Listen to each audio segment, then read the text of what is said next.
Welcome, everybody, to Mud Flood Was Armageddon. The Mud Flood was the Armageddon. Don't let them tell you anything else unless they're willing to debate in a fair and honest way. Hope you're having a wonderful Lord's Day.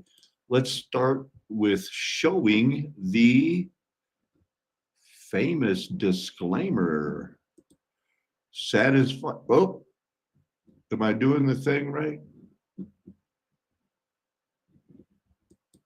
Why did it just flash? Normally when I click on that, it would show it, but it didn't show it. But I think you saw it. Hola, Victoria. So I guess I want to show the pictures first. This will get you off to a good start. And I'm going to make sure I showed that.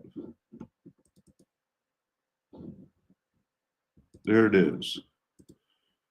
Quickly.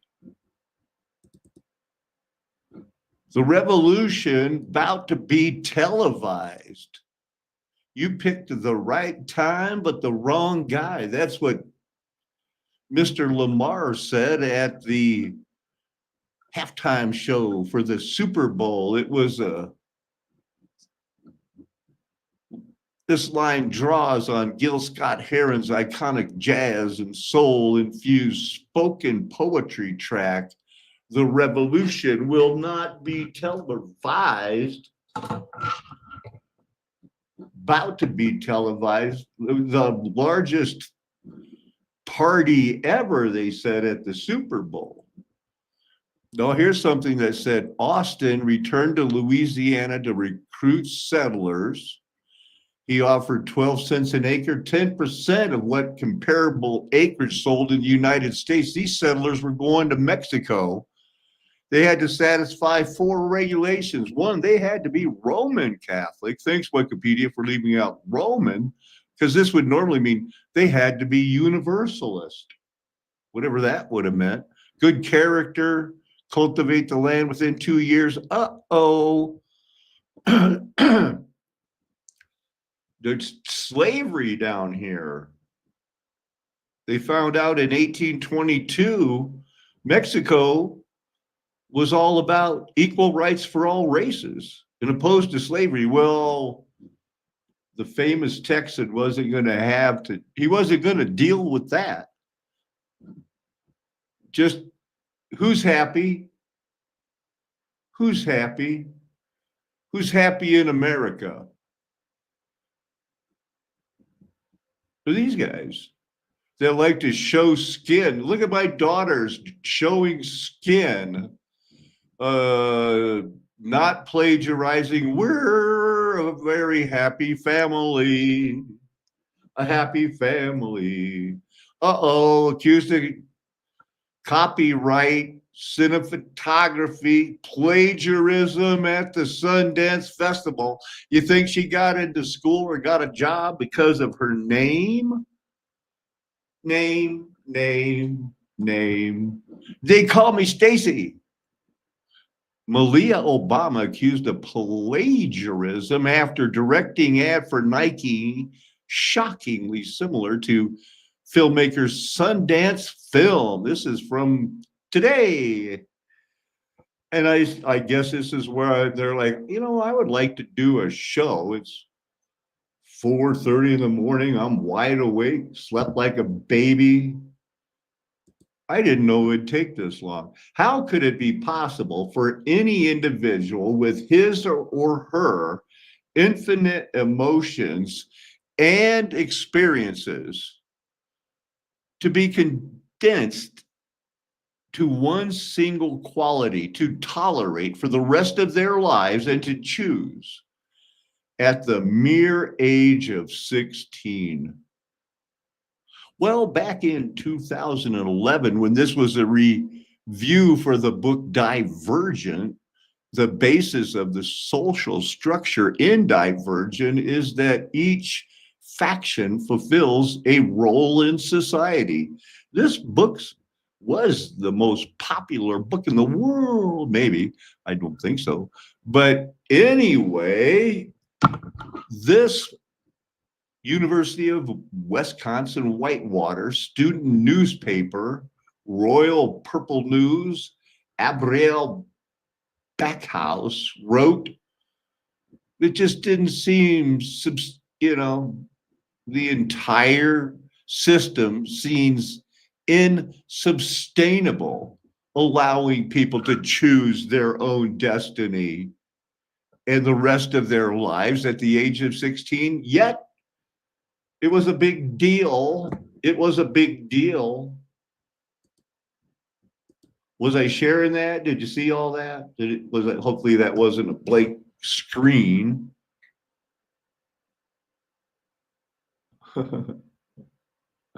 I see, where is the real Nazareth and Bethlehem? Well, since they're close to Jerusalem, that was in the Bible, and it's buried under the Sahara because, well, or a desert somewhere, because wherever the real Jerusalem is, it will never be discovered until it is revealed in heaven of, oh, there it was. It's one of those things. It will never be known where the real one is. Gracias. Now we're going to keep rolling here. We're going to be working in reverse of how did I come up with this crazy title? Why dystopian? Where is the divergent? They know we know. So what? So what? We looked at all of the thing. Now here's that Kendrick Lamar. The revolution about to be televised. You picked the right time, but the wrong guy. Who knew this guy was so popular? The new Renaissance. Huh. The new Renaissance. Their new wisdom. This revolution was televised by Ezrika Bennett. During the Renaissance, artists used their platform to convey poignant, politically charged messages. Super Bowl halftime show this February 15. Form served as a force of change, was not found in stone. Well, that could be a metaphor. Everything a metaphor. Sipping coffee is a way to get magnesium. Football teams. The buzz surrounding the performance was undeniable. He won 5 of those Grammy Awards. Not like us. That's a lot of views. Sheer brilliant. It was a statement. This is the game black people must play. Samuel L. Jackson, dressed as the famous Uncle Sam, whacked out murals. Whack it out? Is that wicked out? I'm just saying everything's weird, man. So I searched New Grace, the televised revolution, because that was a dystopian novel written by Do Re Mi in 2008. I guess because the craze was starting and I had some free time and I wanted to write a book. I knew our business was shutting down, even though my boss didn't believe it. So I thought I'd write a book. Maybe somebody would want to see it.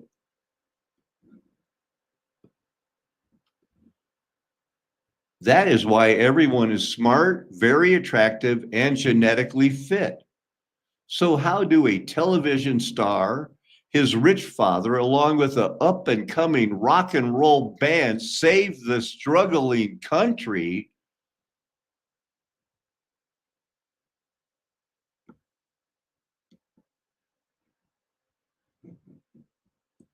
I wrote this book. Do Re Mi. That was before I was Saul Paco. I didn't even know that the earth was flat. I knew it wasn't spinning. I learned that in 1995. Dr. Loos, Loos, I think. Geocentricity, 184 pages, huh? The far left for years has been wishing that humans would stop hurting the earth. Some have even dreamed and longed for a way to get rid of most humans on our planet. Maybe that was a big deal when you woke up this morning, but that was an original thought in 2008 when I went on to write, well, what if that was true? And there was a people who had no past. All they know is that possibly a virus killed over 99.7% of the people alive at the end of the 21st century. The book is fast-paced in character. See, they're coming out of caves and people are presenting, like, oh, we just invented the TV. Look at that. They went from Model Ts to helicopters in 30 years, exactly like we did. It's our history talking about what the virus, and I didn't even realize that after 2014, I was all about, they're going to be killing us with viruses. Yeah, I wrote that book. And it's about what became, and I guess proper use of the word, evolved into Flat Earth Nation Golden Age Past. And the rest is history. It's an exciting book. I was contemplating reading it again because I had read it before for that channel. The earth shaking, ground quaking, Flat Earth Nation Golden Age Past. It's where the stones cried out, and we realized that we are living stones, and the stones could have cried out during the triumphal entry because they're reserved in judgment. And if all of the prophecies weren't fulfilled, they would have cried out and said, what? Hey, we're not judged because not all the prophecies have been fulfilled by a sinless, spotless lamb. That's a metaphor. You know that. Oh, you knew that. Well, I know you knew that.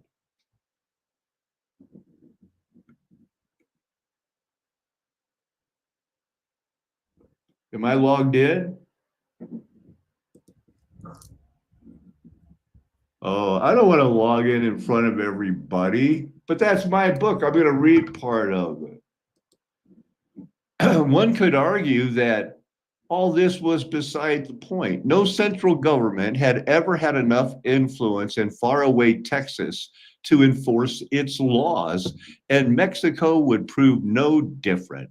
Few, if any, of Austin's colonists were Catholic, but they had no problem lying. They're Freemasons, Jesuits, sponsored Freemasons. Teach them to lie, go there and say, well, I'm Protestant.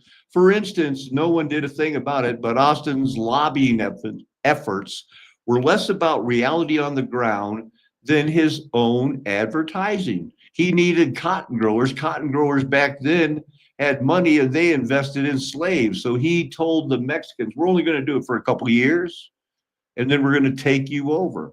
But by that time, Americans hungry for cotton land streamed to Texas, not Roman Catholic, but willing to raise their hand and swear to God they were. Another 39 families had arrived when he got back. Austin distributed almost all of his 300 land titles because he was an impresario and he was allowed to grant land grants for Mexico because he lied and they lied, and it was how modern Texas got. Well, you know the whole history. I taught it when I lived in West Columbia. Remember after Tommy couldn't give up, Tommy couldn't be a man, a Christian man, a leader. He couldn't run his family at all. So I had to get out of there, and it was weird, and I ended up in West Columbia, Texas. The 300 families in Texas is akin to New Englanders tracing their route to the Mayflower. But don't talk Texas no more because doggone it, we're tired of keeping Austin weird. 1825, they moved to Texas. Half the people, a quarter of the people were slaves. Somebody had to do the work. It's forget the Alamo, man. It's all about jive talking, man. They made it this way. The old 300, somebody ended up with 3 people that wanted to be anonymous, purchased 307 parcels from Stephen Fuller Austin in Mexican Texas. That's before West Columbia became the first capital, and they could physically go take over the mud flood buildings in what became the new capital. 433. So it was all about the slaves. What do we got here? Brazilia, Austin colony, colonial Texas. We're our own republic. We only had to fake pretend being Roman Catholics, lie, cheat, and steal, use the slaves, lie, cheat, and steal. That's our deal. Where was I? Where was I? Right down here, I think. Here's the Brazos State River. So follow the river up. They don't even show our town yet. Where's the mud flood buildings?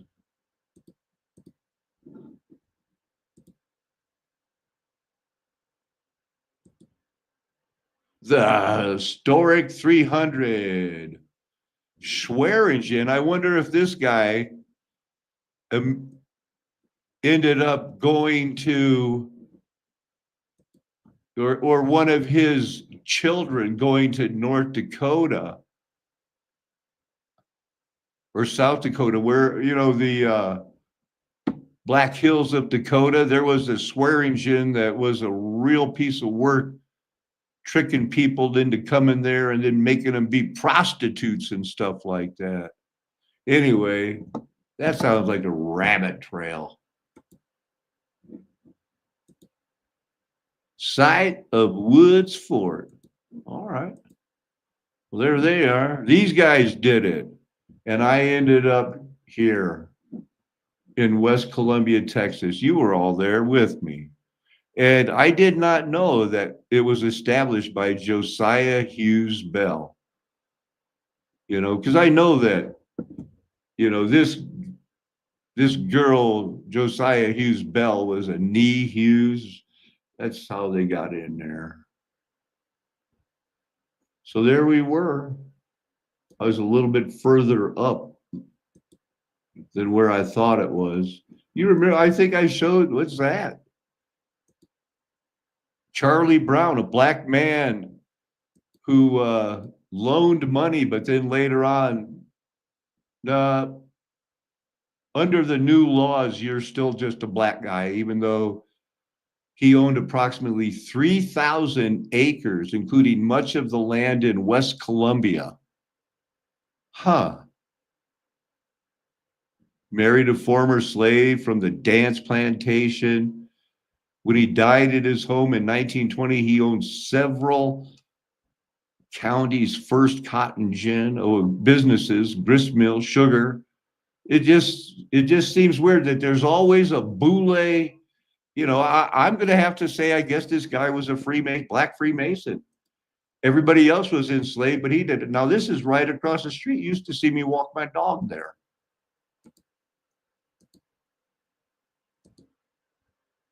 That's the library. It's right across the street from me. That's not.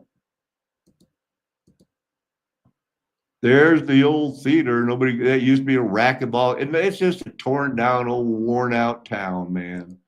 But that's where people started to say it was the first capital of the Republic of Texas. Look at that. Briefly, when a Hughes did it, got somehow in a Bell. I would imagine the Bell curve and Alexander Graham Bell.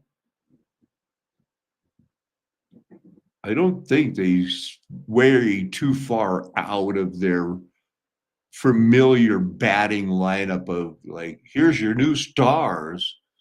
So yeah, it was the capital of a country, a republic. What? Okay. So I looked up China Grove, Texas, and this zip code. China Grove, Texas. Bexar County. That's not the one.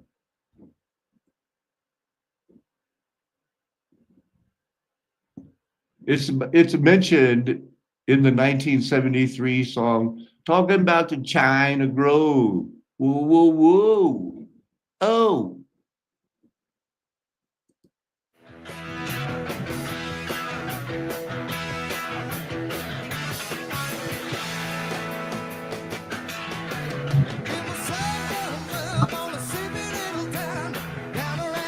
When the sun comes up on a sleepy little town down around San Antonio, he's talking about China Grove. 12 miles east of downtown San Antonio. I guess you could call that a little while, China Grove, Texas.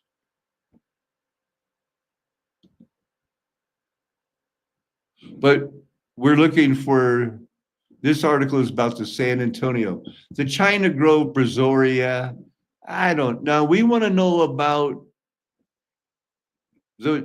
it's about the song, China Grove, 12 miles.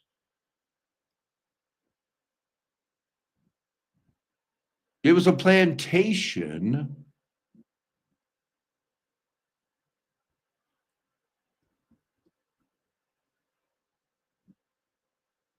Well, where did I read it was a plantation?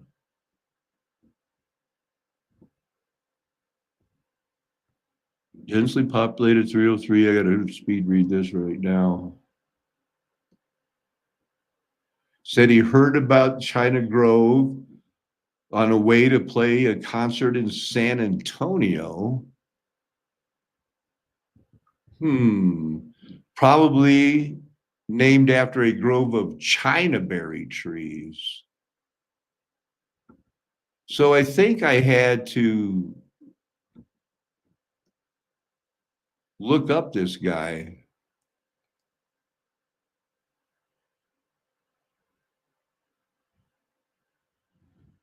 This is oh man. Okay, let's look at this one, see if we can get anything here. Wait. Well, here's the county it was in. 16th most populous city. Houston is the second most populous city in the Baxter was created almost entirely western portion of the Republic of Texas, Spanish province. Of course, the Native Americans there, all those buildings were there. This is their messed up rewritten history where the 300 had to get permission. Now, I read and I thought I had those doggone pictures about Brazoria. Didn't it mention it? Good characters, land grants. I wonder if I just stopped showing pictures after that. Yeah, well, we're going to keep rolling. Trust me, the interesting things about Colombia and that is it was a plantation and weird things were happening. China Grove, Texas. Well,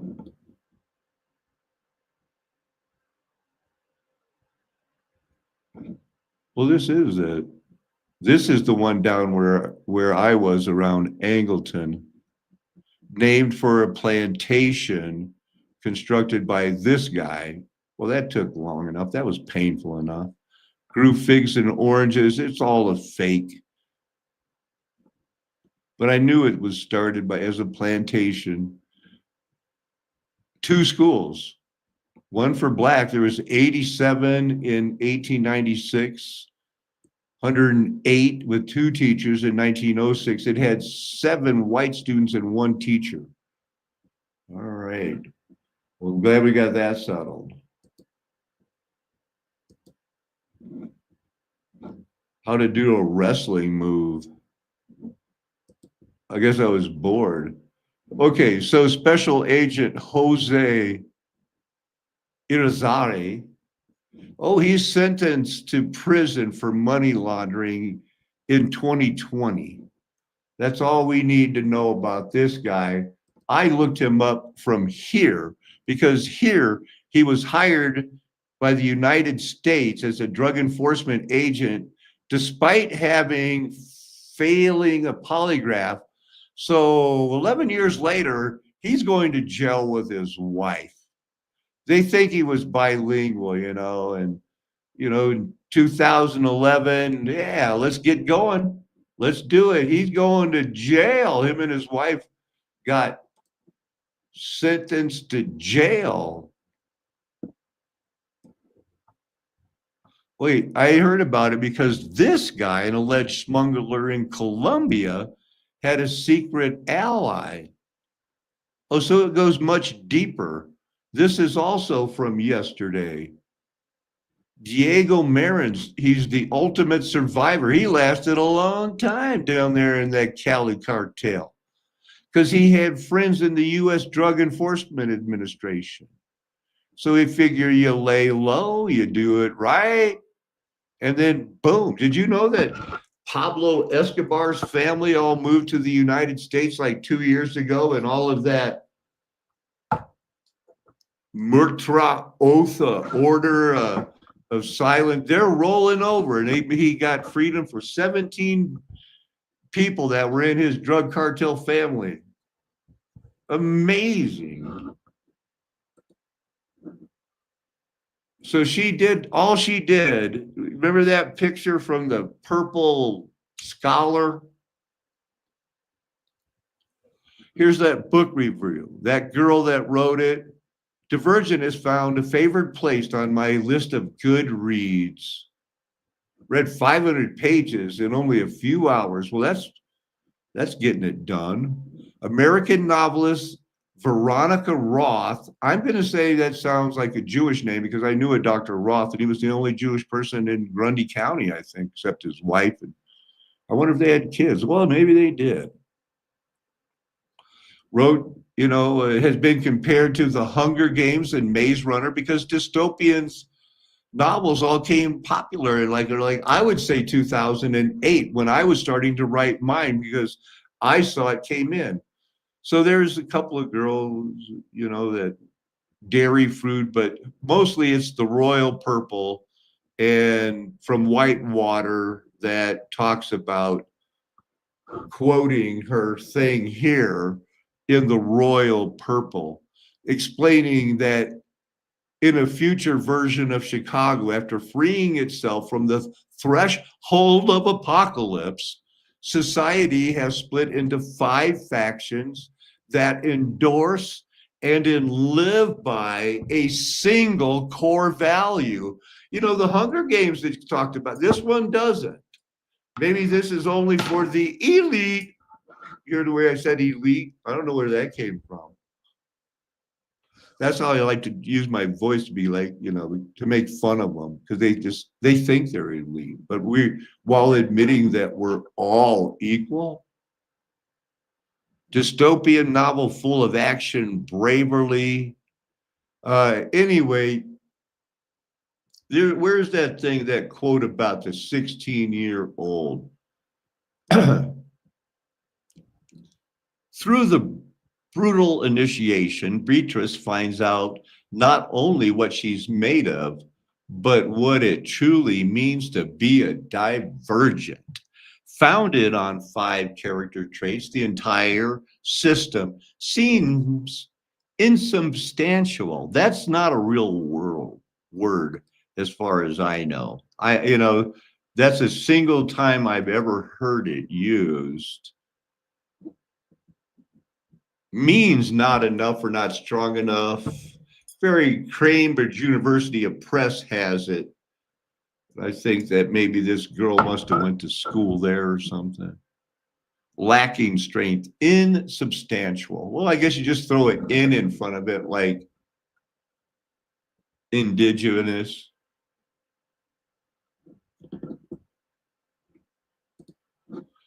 How could it be possible for any individual with his family or her infinite emotions and experiences to be condensed into a single quality to tolerate for the rest of their lives and to choose at the mere age of 16?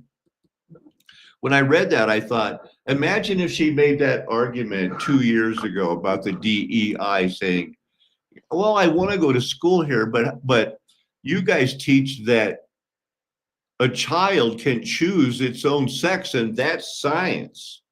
That's good enough. That's science. And if we don't agree, then we've got the problem. That's been proven wrong. It never should have been considered. The Bible considers your gay sex thing an abomination. It kills society. And I think our society proves it. And that's why we're being judged. But the mere age of 16, yeah, but you could do it much younger. You could choose at 5 years old, at 11 years old. You can be talked into getting hormones. And I'm not a doctor.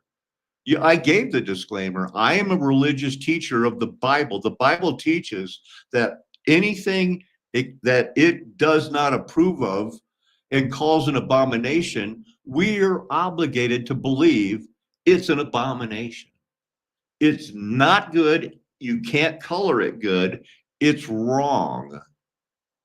I don't care if it's your son or daughter, but the church judges them harshly.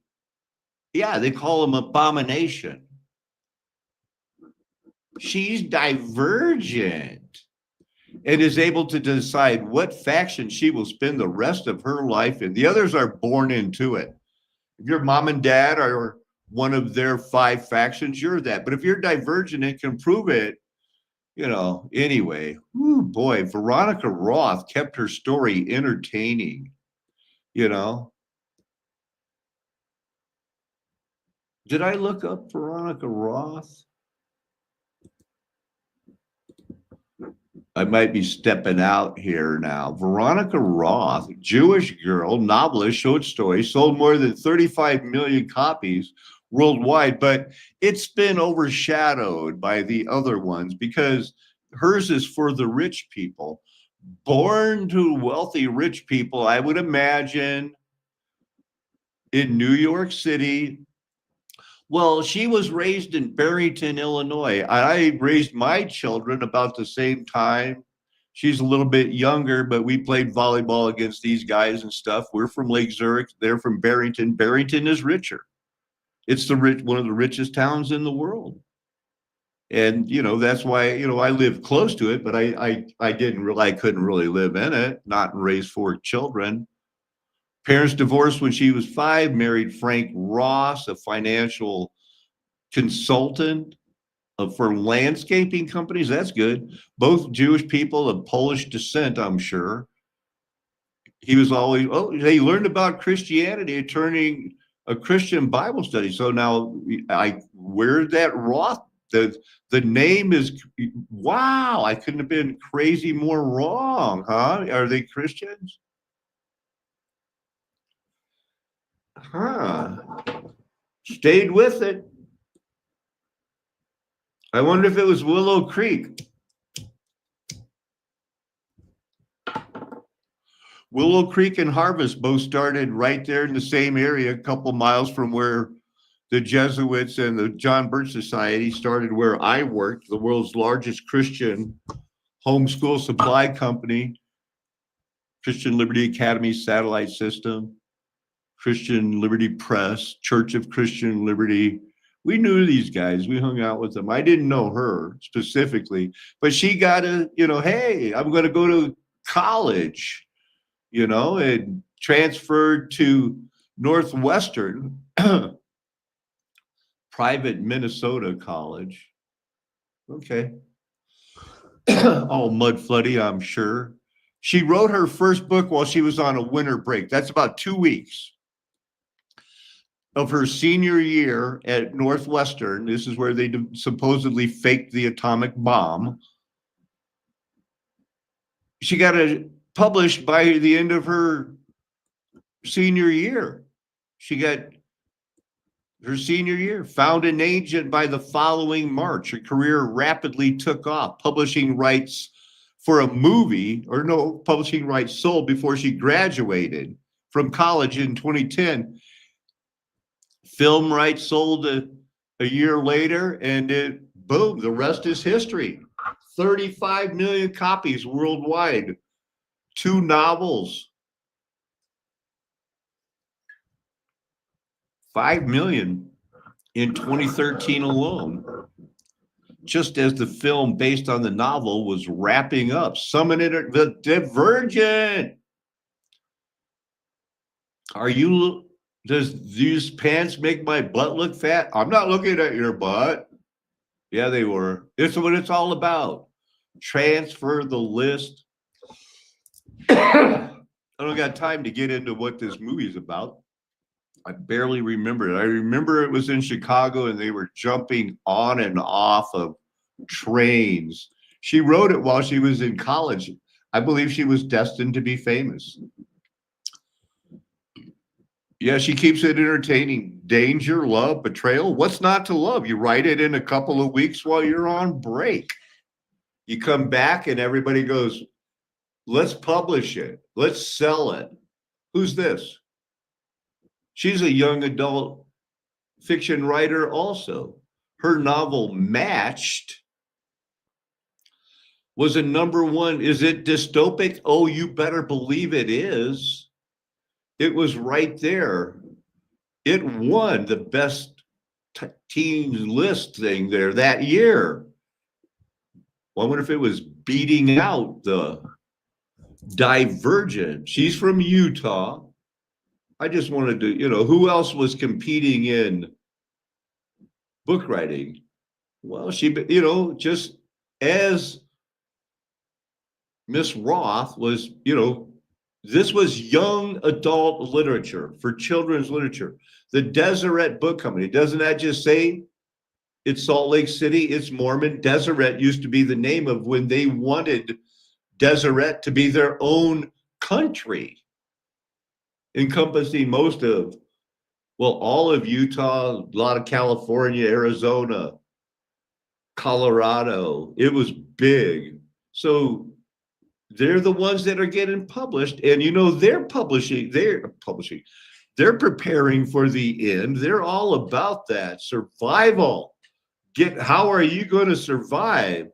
Well, I'm going to cut down to eating only 3 Snickers bars a week. That away. Good job, Ali Condi. I think you're a Latter-day Saints stool. So the book is the first of a trilogy, dystopian, young adult, tightly controlled society in which young people are matched with their life partner at age 17. Oh boy.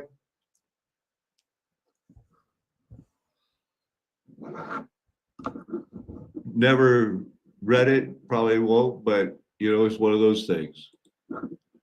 The factions in Divergence, the ones that the Purple Review gave, kind of, it's just unbelievable, but so intriguing.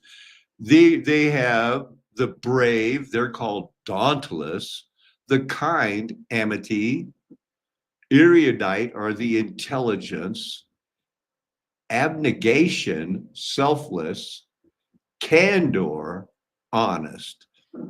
On an appointed day every year, 16-year-olds select the faction to which they will devote the rest of their lives after they take a placement test. Oh, they still do that.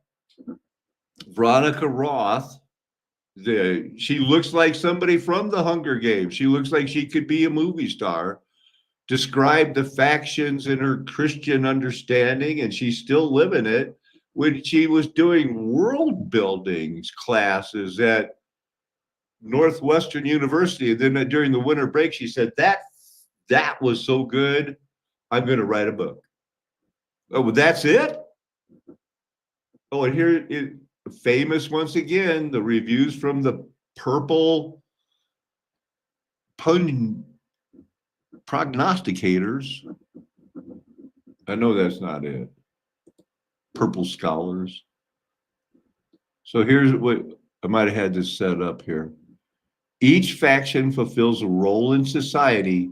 Those who cannot contribute to society are cast out and become factionless and are deprived of access to an identity and resources. Yikes, that doesn't sound any fun. Purple, royal purple news. Do you know The Giver is pretty new? That I thought it was older than that. What'd she write? ISIS trilogy. That figures. Of course, that'd be popular. They got to talk about that. I'm an ISIS loving. I really think that if you do listen to my novel, as a novel, it's not about this is how they did the flat earth. I didn't even know the earth was flat in 2008. But I did know over the world. This is the first of a trilogy, apocalyptic version of Chicago. I was in Chicago and I wrote about apocalyptic thing happening in the mountains. Film locations, not important. So here's a, now watch what a young man learns how to do some wrestling. These guys aren't going to hurt each other, but to do wrestling, you can't just react. You have to know what you're going to do and do it. I just thought this was, because this is the Denny Hastert. Somebody showed Denny Hastert, the pervert that became the third in line to be president of the United States under George Bush. He wrestled at Yorkville, and this was his thing. And it was a jujitsu move, yet he was teaching it to his wrestlers in the 70s because it works. It's unpopular.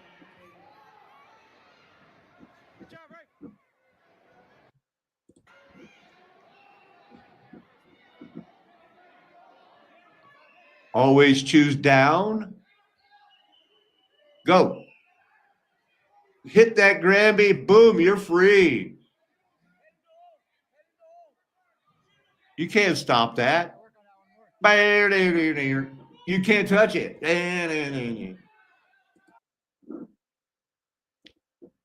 Here's a book called The Hunger Games by Suzanne Collins. She lived in the town where the Sandy Hook massacre was. The Sandy Hook massacre, about a dystopian crazy person.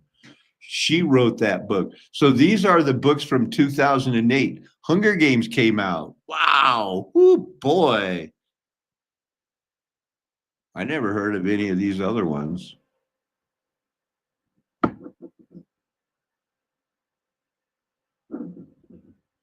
Huh. Now, here's somebody, I pulled this up. We're working backwards, how I got to where I got to, where I started, what it's all about, where I wrote down the title and said, let's go. Yun Paul. I mean, why would they show you how to French pronunciation? Caspar was a French explorer, novelist, and travel writer. Many of his books are about historical figures, but his most well-known book is controversial. It's called The Camp of the Saints. It's called The Camp of the Saints. Which is about a mass third world immigration to Europe. Third world immigration to Europe. It's as a book about where did all the white people go? Not only the white, where's the white people? Predicts in 1973, the collapse of Western civilization from an overwhelming tidal wave of third world countries and colonies that arose during the Cold War. Immigration. They're coming to your town. Third world. Okay.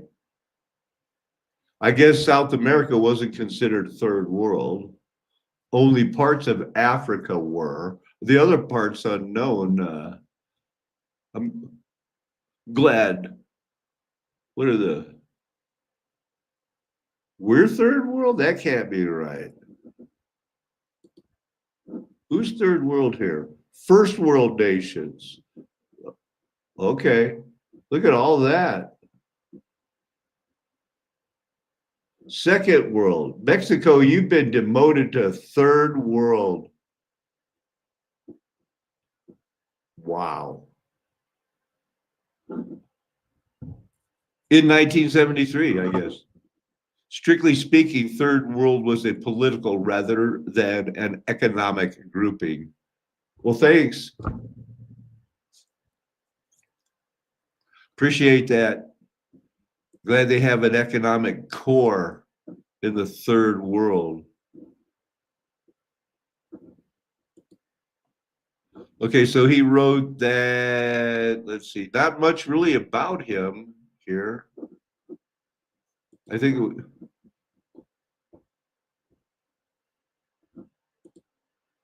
let's look at the book. Speculative fiction, 40 years after its initial publication, it returned to the bestseller list in 2011. Must have been in France, I guess. I didn't hear about it. Conveying racist themes, xenophobia, nativism, monoculturism, anti-immigration. Very popular within the far right and white nationalist circles. Huh. Wow. The name of the book comes from Book of Revelation, depicting not the apocalypse. See, that's where they're wrong, because nobody knew what you know. I think they know now because we had to tell them. I had to tell them. You had to let them know. It's because it's, once you read the Bible correctly, there is no other way to go. And it does include flat earth. People back then, they weren't judged. I think they were still saved, and they met that group of apostles, and they were still saved, and they were preaching, repentance and grace. But they were preaching John the Baptist. When they heard about Jesus, they said, I'm in, let's do it. Now I get it even more. That's where we are. Once you're shown more and you say, no, I don't want more. I do want more, but the people that claim to love me won't allow me to talk about it. Or you're shunned. Who knows what they say about you when you're not around? Calcutta Catholic priests promote the adoption of Indian children by those back in Belgium as a form of charity. This is the book, Camp of the Saints. Just, we know enough about it already. The westernized Indian world is what they want. It excludes the rest of the world from possibly being considered at their level. That's not what evolution teaches. That's not what their God teaches. The white West has been overrun by pro-immigrant governments who only want their people to find jobs and don't care if, well, this is where the white people live.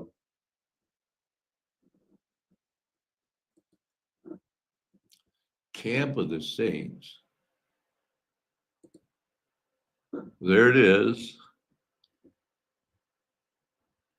So I found out about this book, and they're like, that sounds like, remember we're working in going back. How did I get to the title? Best dystopian books of 2010. Well, only one. And of course, it's the person, you can't do without. Probably the only ones before that were Jules Verne, H.G. Wells, the only ones that they want you to believe. Well, these guys been knowing about the going to the moon forever. How many in the 30s? Oh, okay. Brave New World. You're gonna, yeah, correct. I guess in 1940s, here's this, the best dystopian books. It's probably either going to be Animal Farm or 1984. What was Animal Farm? Maybe that was in the 50s. It doesn't get mentioned. Must be that whole some pigs are more equal than others. So the Man in the High Castle, that's very famous for a lot of people in the flat earth movement of what would happen, what would it be like. The 70s, any dystopian? House of Stairs, Camp of the Saints. So I heard about that and I went, what? I gotta look that up. Because I was trying to figure out, I know I wrote my dystopic novel in 2008. So The Handmaid's Tale, of course I've heard of that. I haven't heard of The Mockingbird. That's not a good title. When the Tripods Came. It's getting a little more edgy, right? 1990s. What? The Giver. Wow. This Other Eden, never heard of it, but intriguing title. Savage Amusement, a Judge Dredd. Okay, that's where Judge Dredd came from, huh? I get it. Best of the, there are a lot more here. The Boneyard. That sounds scary. So they are, although we haven't heard of them, another Judge Dredd. Children of Men. Now, oh my goodness, that's where something has happened to the food and the water. And they can't have children anymore. It was made into a movie. I went to see it. Mass infertility. They're shoving it down your throat.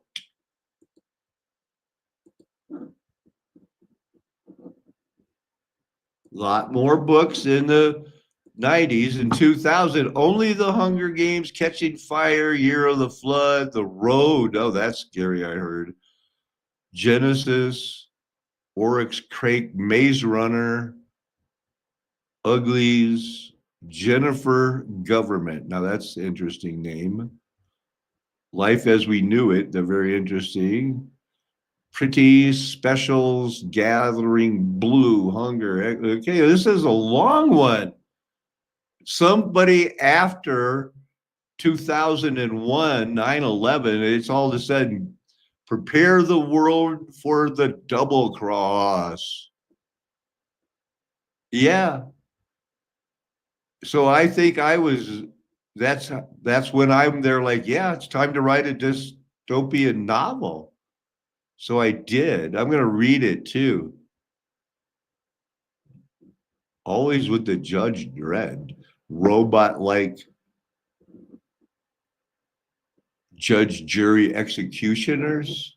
Well, there can't be that many more. Never heard of it. Never heard of it. I'm sure a lot of people heard of this and they're reading about it. There's no slowing down. Oh, there's the Hunger Games. And Divergent came back out. Okay. Yeah, they made the movies. They don't talk about Divergent too much anymore. Tons of them. Insurgent Divergent. She's making money. I'd be like, maybe it's not an insult to say I thought she was Jewish. If you think it is, maybe you got the problem. Hostile takeover, yeah, okay. They want you to fight back. Primal Hunter is big right now. I saw it. I saw Hunger Games one. But Maze Runners are going to be on here. All right. It's just simply young adult fiction. Really?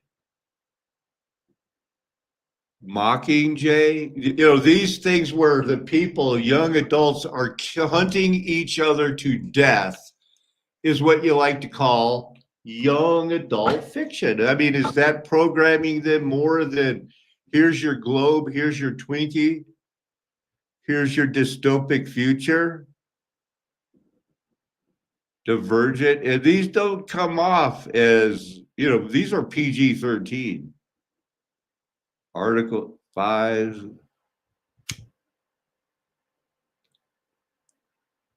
So it does seem they focused on the young adults.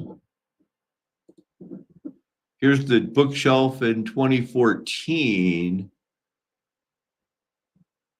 I was just getting warmed up and going like Scorched Trials, Maze Runner. Okay, well, that's getting it done. Somebody's making that money. Look at James Phelan. He's getting it. He's making. There's that Ali Condi again. You know what she like? Oh, that's probably from the Match series, the Deseret. The Mormons are going to make money. They don't care if they have to have girls write books like Matched and Reached or sell pornography at their motels, the Hiltons and stuff like that. That they make a fortune. They don't care. Guess not hard to tell what I was looking for there. Just might want to spell it right the first time.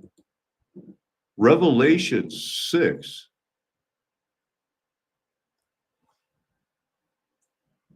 He opened the fifth seal. I saw under the altar souls of those who had been slain for the word of God and the witness they had borne. And people want to say that these people that were the martyrs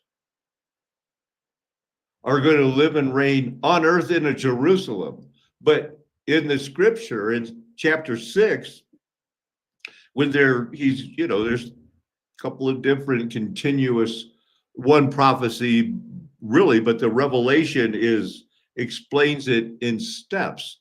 And he's talking about these people that, when will you avenge our blood? They're crawling it out from under the throne, and they're being told, wait a little while longer until the number of your fellow servants and their brothers should be complete, who were to be killed as they themselves. Revelation 20. All right.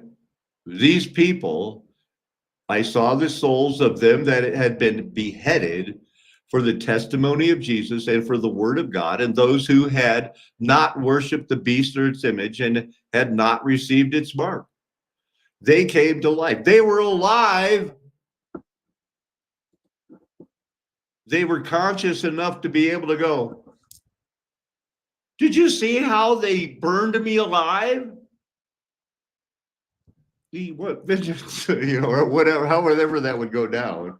So, and the Lord is saying to them, right there in heaven, under the thrones, there's still some more martyrs. We've got to get every lost sheep then, and he's going to do the same thing now. Maybe not this morning. So I guess this was I woke up and I only been working on this.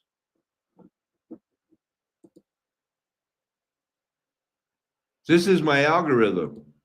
This shows me what they think I need to watch. Hillary's tweet slamming Trump. Oh boy, it backfired. Oh no. Look at that customs house. Music is being weaponized. Wow, that's like 50 years old. But thanks for the heads up on that. Oh no. I've never watched one of those Abbott and Costello movies. I don't like it.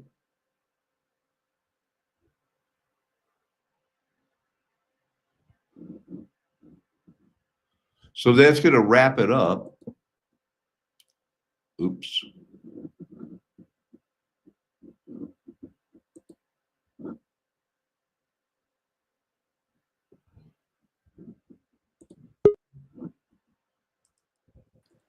Hey, hey,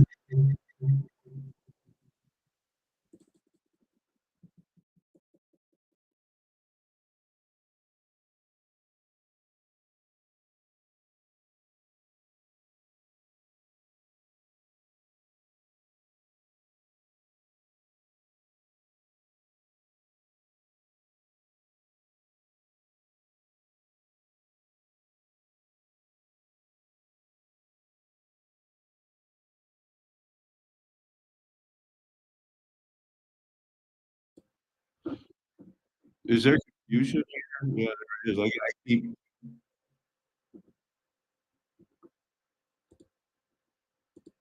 now about now. Well, thank you.